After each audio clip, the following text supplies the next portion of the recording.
Magandang hapon Pilipinas, nandito na ang magbabalita. DYRS 574 sa inyong mga radyo. Unanan, pasok! Magandang hapon mga kaibigan. Marites Update, pasok! Butuan binaha, hindi na bago. Lagsik butuan, gutom katawan. Radyo Express Balita. Dari kami, pasok. Kakauwi pa lang matapos lumikas ng mga residente dahil sa pag-ulan noong nakaraang linggo sa Butuan City. Pero nitong Sabado, napilitan na naman silang mag-evacuate. Muli kasing umulan bunsod ng trough of low pressure area at tail end of a cold front. Umapaw ang Agusan River at pumasok ang tubig sa higit 20 barangay. Halos 5,000 pamilya ang inilikas. Ang pamilya ni Reggie pansamantalang lumikas sa ilalim ng tulay sa Barangay Baan dahil siksikan na sa mga evacuation center. Tabangan lang midri apod sa ubos. Humihingi ng tulong si Reggie na sana bigyan sila ng makakain. Habang ang pamilya ni Leonor halos 2 linggo na sa evacuation center dahil hanggang bewang pa ang baha sa kanilang barangay. Kanina, para malibang, nanood sila ng Miss Universe 2016.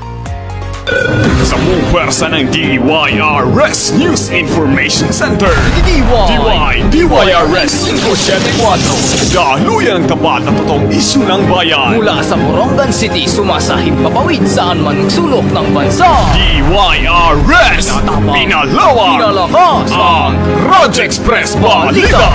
Yemo KBP, kapisanan ng mga broadcaster ng Pilipinas.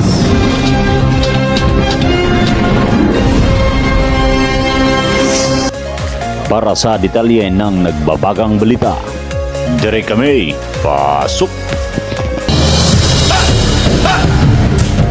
Dahil sa magdamag na pag-ulan na naranasan sa Butuan City, ilang mabababang lugar sa lungsod ang binaha. Sa sitio Malalag at Damayan sa Barangay Libertad, biglang tumaas ang tubig baha sa mga kalsada. Kaya agad nagsagawa ng rescue operations ang Barangay Council sa tulong ng militar gamit ang kanilang mga sasakyan para iligtas ang mga residenteng naipit sa baha. Dinala ang mga na-rescue na residente sa Libertad Elementary School na ginawang evacuation center. Ayon kay Michiko de Jesus, ang tagapagsalita ng Butuan City LGU, nakapag-abiso sila ng preemptive evacuation sa ilang residente na nasa mabababang lugar. Barangays na meron nang nag-evacuate, kagaya ng Libertad Elementary School, meron na tayong mga evacuees doon. Tsaka sa Villacananga Elementary School, may mga evacuees na din tayo. So nirescue na natin din yung iba kasi meron sa Villacananga na mahirapan silang lumabas.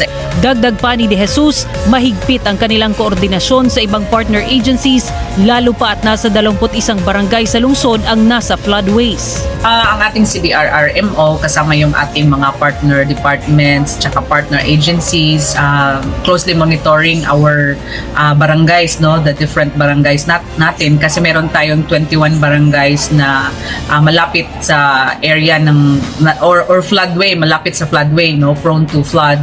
Meron din tayong 12 na barangays na prone to landslide. So we are closely monitoring CDRRMO together with sa ating mga BDRRMO. Handa naman ang City Social Welfare and Development Office para sa posibleng pagbibigay ng tulong sa mga apektado ng baha na nasa evacuation centers. Sinuspindi naman ng DepEd Butuan ang mga klase sa lahat ng antas sa mga pribado at pampublikong paaralan. Ito ay para maiwasang maipit sa baha ang mga estudyante.